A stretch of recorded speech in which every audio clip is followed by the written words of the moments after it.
In an unprecedented 16-year-long study using several of ESO's flagship telescopes, astronomers have produced the most detailed view ever of the surroundings of the monster lurking at our galaxy's heart, a supermassive black hole. The research has unraveled the hidden secrets of this tumultuous region by mapping the orbits of almost 30 stars.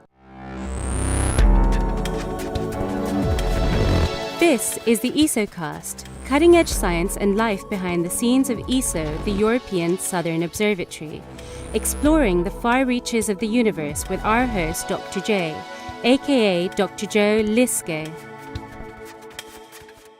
Hello and welcome to the second episode of the ESOcast. Today we have a very cool piece of science for you. A team of German astronomers with characteristic precision and patience have spent 16 years mapping out the motions of 28 stars orbiting the very center of our Milky Way galaxy. Now, astronomers have believed for quite a while that the center of our galaxy is the site of a supermassive black hole. Black holes are a consequence of general relativity. They are objects that are so dense and whose gravity is so strong that not even light can escape them. These observations that we're going to show you today are the best evidence yet that black holes are not just theoretical constructs, but actually do exist in reality.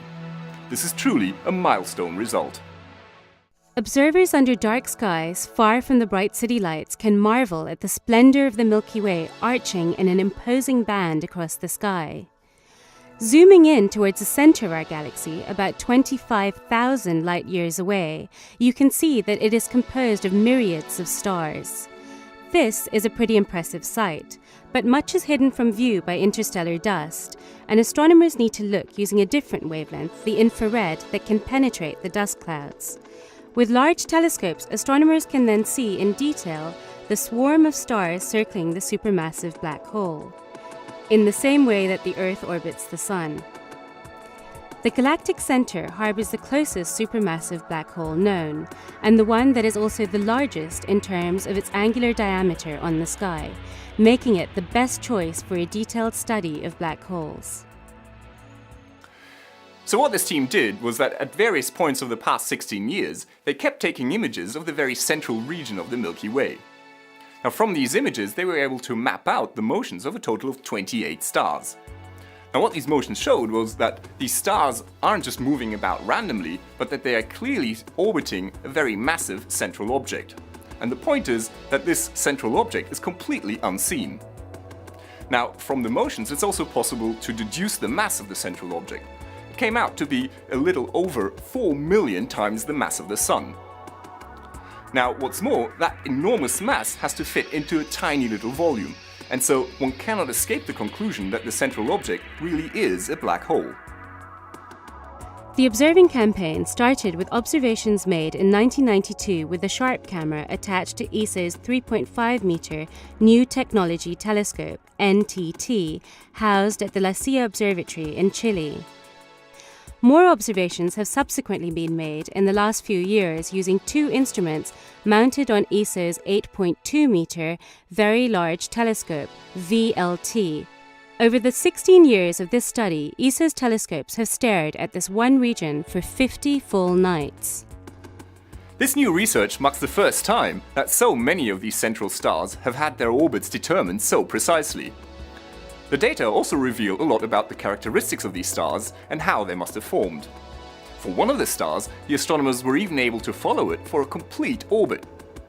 The star approached the central black hole to within just one light day. That's just 5 times the distance between Neptune and the Sun.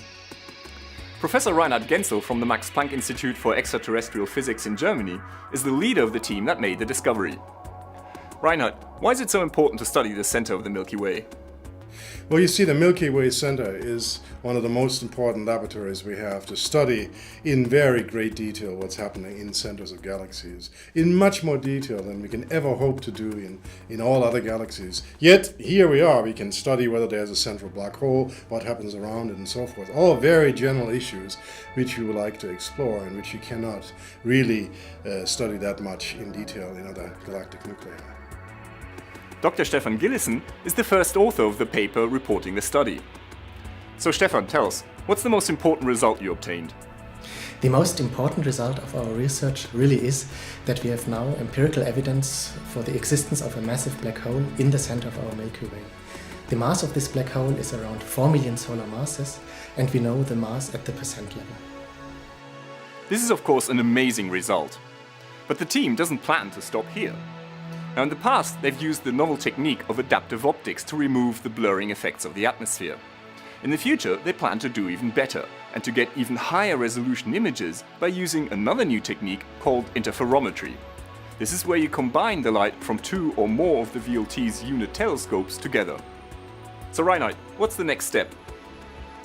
Well, you see, at this point we really are fairly sure that there is a massive black hole at the center of our Milky Way. And the next thing, we want to actually play with it. Play with it in the sense that we want to use it as a tool to test whether general relativity, the theory of Einstein, is actually wrong or right. Wow, playing with a black hole to test relativity. That's pretty cool stuff.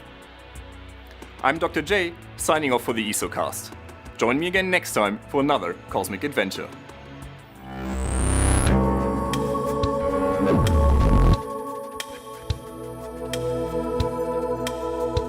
Thank you.